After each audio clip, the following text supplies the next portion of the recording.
we have decided to inflict her with only one sentence, that is sentence of death.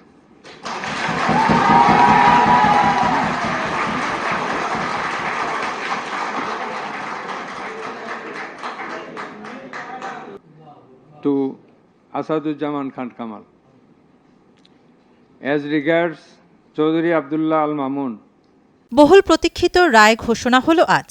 ২৪ July আগস্টে মানবতা বিরোধী অপরাধের মামলায় ক্ষমতাচ্যুত প্রধানমন্ত্রী শেখ হাসিনা ও সাবেক স্বরাষ্ট্রমন্ত্রী আসাদুজ্জামান খান কামালকে মৃত্যুদণ্ড দিয়েছেন আন্তর্জাতিক অপরাধ ট্রাইব্যুনাল। একই সঙ্গে রাজসাক্ষী হয়ে ট্রাইব্যুনালের সাক্ষ্য দেয়ায় সাবেক আইজিপি চৌধুরী আবদুল্লাহ আল মামুনকে ৫ বছরের কারাদণ্ড দেয়া হয়েছে। এছাড়া শেখ হাসিনা ও আসাদুজ্জামান খান কামালের সব সম্পদ বাজেয়াপ্ত করার নির্দেশ দিয়েছেন ট্রাইব্যুনাল। গণ অভ্যুত্থানের সময় হত্যাকাণ্ড সহ মানবতা বিরোধী অপরাধের ঘটনায় আন্তর্জাতিক অপরাধ ট্রাইব্যুনালে করা এটি প্রথম মামলা, যার রায় হল আজ। ২ ঘণ্টা ১০ মিনিটের সংক্ষিপ্ত রায় পড়া শেষে দুপুর ২টা ৫০ ঘোষণা করেন বিচারপতি মোহাম্মদ গোলাম মুর্তজা মজুমদার।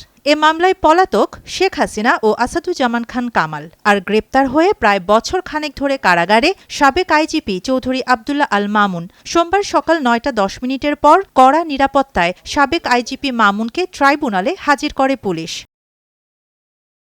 রায়ে ট্রাইব্যুনাল বলেছেন, শেখ হাসিনা, আসাদুজ্জামান খান কামাল ও চৌধুরী আবদুল্লাহ আল মামুনের বিরুদ্ধে মানবতা বিরোধী অপরাধ প্রমাণিত হয়েছে।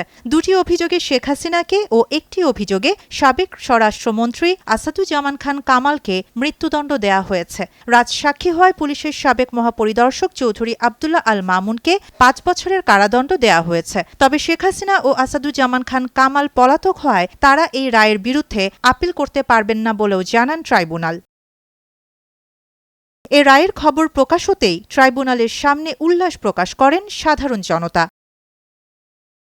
৩ আসামির বিরুদ্ধে মানবতা বিরোধী অপরাধের ৫টি অভিযোগ আনে প্রসিকিউশন। এর মধ্যে রয়েছে উস্কানি, মারণাস্ত্র ব্যবহার, আবু সাইদ হত্যা, চাংখারপুলে হত্যা ও আশুলিয়ায় লাশ পোড়ানো। শাহানা জাহান, নয়াদিগন্ত।